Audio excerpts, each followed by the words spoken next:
Is Denzel Washington's Gladiator II villain based on a real Roman emperor? An expert weighs in. Exclusive, Gladiator II might seem too wild to be believed.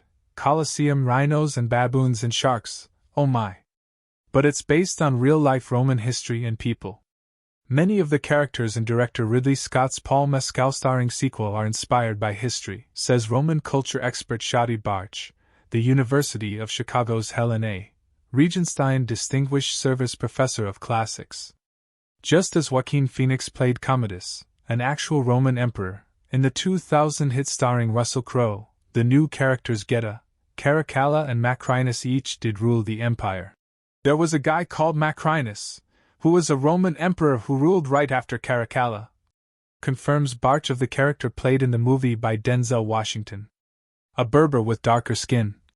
Macrinus was born in the Roman province of Mauritania, which happens to be in North Africa, she says, noting that the empire in those times was an interestingly colorblind society.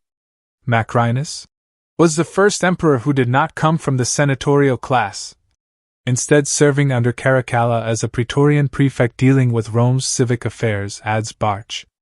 However, despite eventually ruling, he was also the first emperor who never, ever got to visit Rome. He was an absent Roman emperor.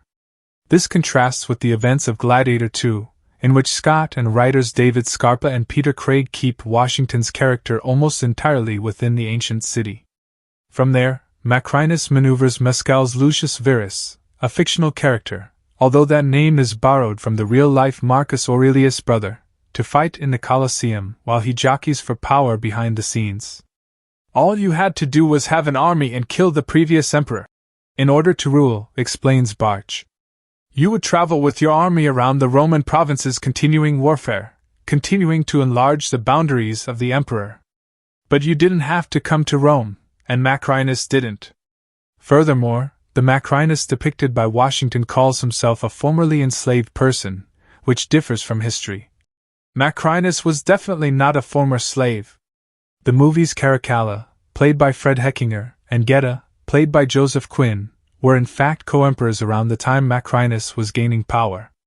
Their father, Emperor Severus, wanted them to rule together, says Bartsch, which they did, until, 2 years later, Caracalla has Geta killed so that he doesn't have to share the rule.